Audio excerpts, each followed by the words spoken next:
Despite the fact that this set does not come out until November 21st, we have spoilers today for Avatar: The Last Airbender, and I have everything you need to know right now.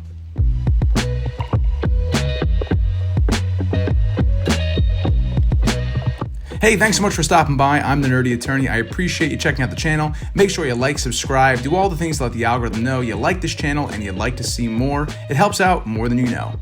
All right, let's dive into this. I am so excited for Avatar: The Last Airbender. This show was a pivotal show for me as a kid. I will never forget what it was like watching the Fire Nation take over, bossing Say, and the CIA-like brainwashing of people in the city. I thought it was excellent. I love the story of Zuko and Aang and Uncle Iroh. There's so much great stuff here, and I'm excited to see it in Magic. So, right off the bat, cards on the table, pun intended. I like Avatar. I'm okay with Universes Beyond when they're cards like this with this kind of flavor. So that's my perspective. Let's dive in. First, we have Fire Lord Ozai, a mythic. It looks like with this card, it's a legendary creature, human noble. Whenever Fire Lord Ozai attacks, you may sacrifice another creature. If you do, add an amount of red mana equal to the sacrificed creature's power.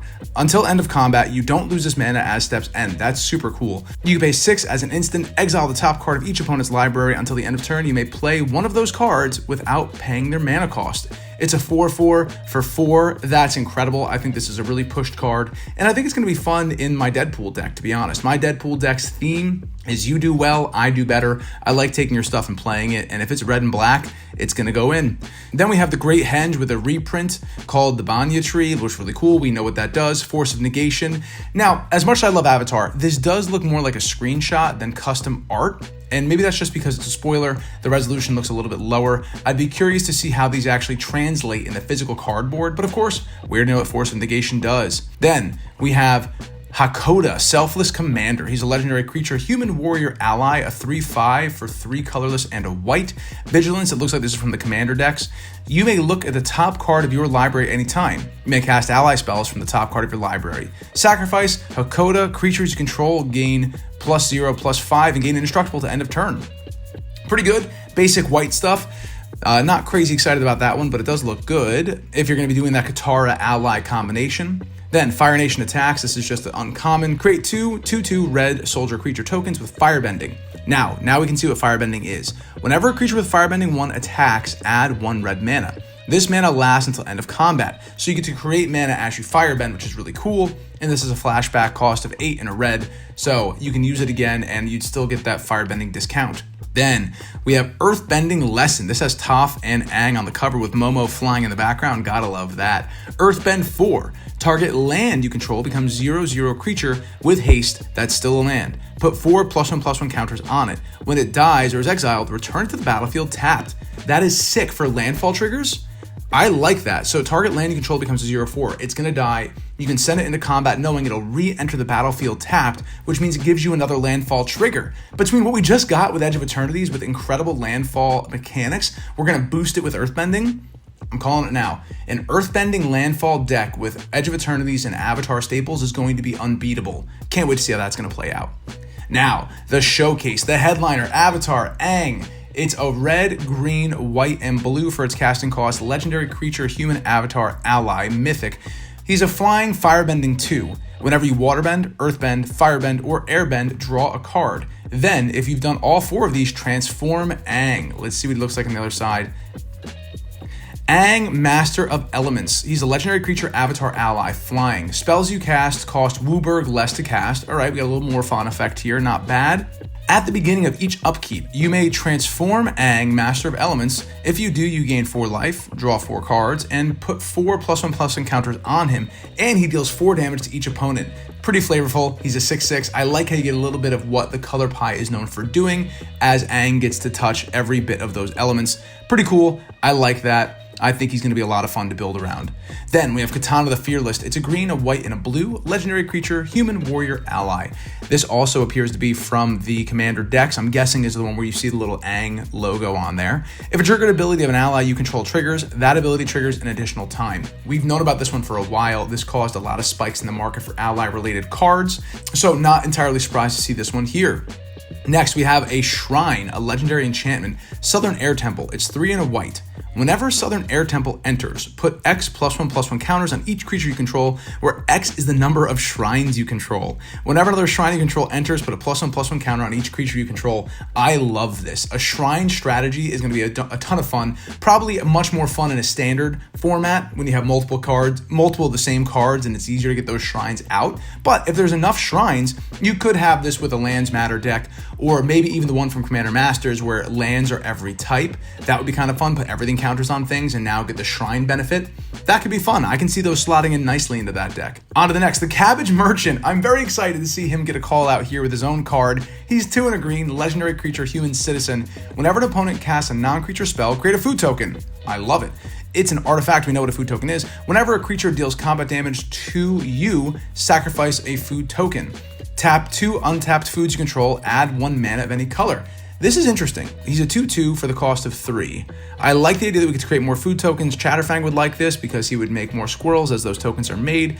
So I'm a little on the fence on this one. I could see it being good in a food token strategy, of course. A food deck is going to want this. Expanding it out, maybe any tokens matter deck could want this. But we'll have to see how it plays. I'm not 100% sure I like that. Whenever a creature deals combat damage to you, you have to sacrifice a food token. I suppose you're making enough of them or it won't matter too much, but either way, we'll see if that downside is too much to make it unplayable or if it's worth having. Now we have Katara, Waterbending Master. I love the art for this. She looks very powerful, very cool. Legendary creature, human warrior ally. Whenever you cast a spell during an opponent's turn, you get an experience counter. Whenever Katara attacks, you may draw a card for each experience counter you have. If you do, discard a card. This is cool. I think I'm going to put this in Hashaton. I love discarding cards in Hashaton. It's blue, which is perfect, and we're going to cast lots of spells during opponents' turns with my blue, black, white deck. There's plenty of interaction at instant speed. I think this goes in Hashaton. Let me know if you agree in the comments below. And by the way, let me know, are you excited for Avatar? I'm curious to hear. I know it's too soon. We're barely through Spider-Man spoiler seasons. More is still coming out, and they're already shoving Avatar down our throats. My problems with WotC's marketing aside, I'm still excited for this set. Moving on, Aang, Airbending Master. He's 4 and a white, legendary creature, human avatar ally. When Aang enters, airbend another target creature, which is exile it. While it's exiled, its owner may cast it for 2 rather than its mana cost. That's super cool. Man, I love that. Imagine somebody plays an Atali and then you airbend it and you get to play an Atali for 2, or any Eldrazi. Man, Aang Airbending Master might be a really cool commander. I like that a lot. You put some flicker effects in here, and suddenly you got yourself a pretty powerful flicker commander that's just going to steal all your stuff and play it for 2. Whenever one or more creatures you control leave the battlefield without dying, you get an experience counter. At the beginning of your upkeep, create a 1/1 white ally creature token for each experience counter you have. So it's going to be a token deck, it's going to be a take your stuff deck. I might want to build an Aang Airbending Master deck. That's kind of fun. Mono white. Get a little bit of that mono white action. Next, we have some commons here. We're going to go over those and save you the time. Rise of Sozin. This is a standard card, clearly, but it's pretty cool. It's 4 and 2 black. Destroy all creatures as the beginning of the saga. Baller. Then, on its second chapter, choose a card name. Search target opponent's graveyard, hand, and library for up to 4 cards with that name and exile them. Then that player shuffles. Finally, exile the saga, then return it to the battlefield transformed under your control. Let's see what Sozin turns into as a 5/5. Fire Lord Sozin. Legendary creature, human noble, menace, firebending 3. Whenever this creature attacks, add 3 red mana. Ooh, that's going to be crazy. Whenever Fire Lord Sozin deals combat damage to a player, you may pay X. When you do, put any number of target creature cards with total mana value X or less from that player's graveyard onto the battlefield under your control. Wow, that's a Swiss Army knife of a saga. It's very expensive. It's mid to late game, but it's going to be awesome if you can get it to pop off.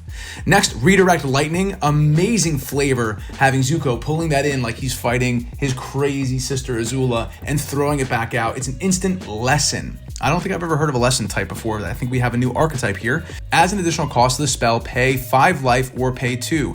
Change the target of spell or ability with a single target. That is super cool. For 1 red, being able to do this is it's basically a slightly reduced deflecting swap, but I love it all the same. Fated Firepower, enchantment, flash. This enchantment enters with X fire counters on it. If a source you control would deal damage to an opponent or a permanent an opponent controls, it deals that much damage plus an amount of damage equal to the number of fire counters on this enchantment instead. That's cool. We've seen plenty of damage doublers and triplers out of red, but now it's going to be in addition to. And if you have lots of mana that you can sink into this, it can be an incredibly powerful card. I like that. Sagas Haiku. This is counter target spell, draw a card, then mill 3 cards, untap target land. It's an uncommon, it costs 3 and 2 blue. I don't think I'm going to play it, but I can see where people might want to. Momo, Friendly Flyer. We're getting a look here at what would probably be called the borderless treatments for this set. I love that it has the flair of that secret layer that had all like the Eldrazi temple and that sort of old painted style. I think it looks great. There's a legendary creature, Lemur Bat Ally for 1 white. Flying, the first non-lemur creature spell with flying you cast during each of your turns will cost 1 less to cast. Not bad. Whenever another creature you control with flying enters, Momo gets +1/+1 till end of turn. This is definitely going to be better in standard, but I can see people liking it. Appa, Steadfast Guardian, yip baby. He's 2 and 2 white, legendary creature, Bison Ally. He's a mythic, flash, flying. When Appa enters, airbend any number of target non-land permanents you control. Whenever you cast a spell from exile, you create a 1/1 white ally creature token. Man, this is going to go great with Avatar, the one we were just looking at, Aang the Airbender. That's going to be perfect. It's going to give you that flicker that you want on your battlefield. Plus, it's a 3/4 flyer with flash. It's going to give you protection. Say you're about to deal with a board wipe. You flop down Appa. Yeah, he's going to die, but it's going to put all your stuff into exile, protecting it from a board wipe. Wow, there's so many applications for this. I love that. Aang and Appa are going to be together from the beginning. I love to see it. Then we have Sokka, Bold Boomeranger. I didn't know Boomeranger was a noun, but I like it. He's a red and a blue, legendary creature, human warrior ally. When Sokka enters, discard up to 2 cards, then draw that many cards. Whenever you cast an artifact or a lesson spell, put a +1/+1 counter on Sokka. Skip? Maybe? I just don't like blue-red. I don't know. Not my thing. Let me know in the comments if I'm totally wrong and this is going to be a banger. But for me, pass. Toph, the first metal bender, sick art, looks great. Toph is a badass character. Let's see what she does. Toph, the first metal bender, it's 1 red, green, and white, legendary creature, human warrior ally. Non-token artifacts you control are lands in addition to their other types. At the beginning of your end step, Earthbend 2. This is a very specific card. The problem is you only get to Earthbend 2, so you need a lot more Earthbenders to make this really something worth leaning into. I'd be curious to see how it plays out. I need to chew on this one for a little bit to see if it's worth really having a lot of artifacts, or maybe just using this as a way to enable your Earthbender cards that we're going to get in the set. It might be a very set-specific commander. On to the next. Katara, Waterbending Tribes Hope. This is a 2 white and 2 blue legendary creature, human warrior ally, vigilance. When Katara enters, create a 1/1 white ally creature token. Waterbend X. Now we know what waterbending is. Creatures you control have base power and toughness XX until end of turn. X can't be 0. Activate only during your turn. While paying a waterbending cost, you can tap your artifacts and creatures to help. Each one pays for 1, so it basically has Convoke, which is pretty cool. This seems like it's going to be good, a little expensive for my taste, but still worth looking into. Fire Lord Zuko. How cool to see the culmination of Zuko's story here in this card. It's a red, a white, and a black legendary creature, human noble ally, has Firebending X, where X is Fire Lord Zuko's power. Whenever this creature attacks, add X mana in any color. Whenever you cast a spell from exile, and whenever a permanent you control enters from exile, put a +1/+1 counter on each creature you control. Pretty cool. This is going to be a great card, and again, probably more of a standard card than a commander card, but I do like it. Aang's Journey is a lesson. We'll skip over that. It's a common. And here's 2 things I'm very interested to talk about. First is it Aang's Iceberg. It's 2 and a white enchantment with flash. When this enchantment enters, exile up to 1 other target non-land permanent until this enchantment leaves the battlefield. Waterbend 3. Sacrifice this enchantment. If you do, scry 2. That seems really cool. Having waterbending built into an enchantment seems like it's going to have a lot of applications to me, especially with it having flash. It's also cool that this is waterbending on a white card. I'm curious how much the color pie is going to determine which cards can waterbend, earthbend, or firebend based on their color identity. Here, clearly, we see waterbending within white, but it is ice, so that does make sense. Finally, we're getting a look here at a new kind of treatment. It looks like Galaxy Foil, but not quite. Avatar Aang, we've already looked at this card, but this treatment here is I think going to be our showcase foiling for the set. So I'm curious to see what headliner cards are going to come out. These are the spoilers we have right now. And now I just want to talk about Avatar generally. In looking at what we see coming out, I see a lot of power in this set. Firebending, earthbending, when used properly, is going to change a lot of old cards that we might have forgotten about. I think this set, more than any that I've looked at so far during spoiler seasons over the past year or so, has a lot of implications for previous cards getting boosted out of nowhere once we start thinking about different ways to apply firebending. For example, when you're adding red mana, as part of your firebending to boost up more expensive spells. Perhaps a firebending deck might be able to play hitherto ignored cards in standard for the red deck wins. You might be able to start throwing in slightly more expensive red cards. Same to be said for white, looking at all the flicker abilities. Suddenly, white flicker cards that were decent, but no one was really building that many white flicker strategies, and if anything, that strategy has died down as we've been just bombarded with new kinds of mechanics. I mean, just look at what happened with Edge of Eternities. We're still trying to figure out what to do with different planetary interactions and working off the planets and stationing mechanics. Before that, we were told to start our engines with Aether Drift. You can see there are so many new mechanics coming out that people want to build around. Some of the old mainstays like Flicker, I think, have been ignored. So my anticipation here, not financial advice, I don't know what's going to happen, but I would say start looking back through your old Flicker cards and maybe check out some of the card markets to see how things are shifting. But I bet you after these spoilers have come out, we're going to see in the next week or two some old Flicker cards boosting up with that incredible 500,000% gains that we see whenever new sets are announced, just like what happened with some Sliver cards after we saw Throwing High Fool was announced. So I'll do a video about that as soon as we can see which ones are really sticking out. But for now, those are my initial reactions on Avatar. I can't wait for this set, but I'm going to put a pause on that because I want to focus on Spider-Man. I'm excited for Spider-Man. I know it's a more limited sized set where Avatar is a full-blown set, but for now, what do you think? Do you like these cards? Do you think they're going to see play in various formats? If so, which ones? I believe this is standard legal. I don't know if it's modern legal. I'm pretty sure it's not, but correct me in the comments below. And what do you think about the implications for Commander? What cards are you looking to spec on? And what cards do you think are going to be important moving forward?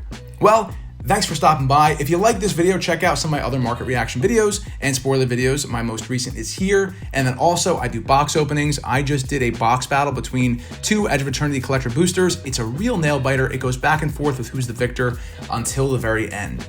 Well, thanks again for stopping by. I'm the Nerdy Attorney, and don't forget to play paper magic with your friends and enjoy the ride.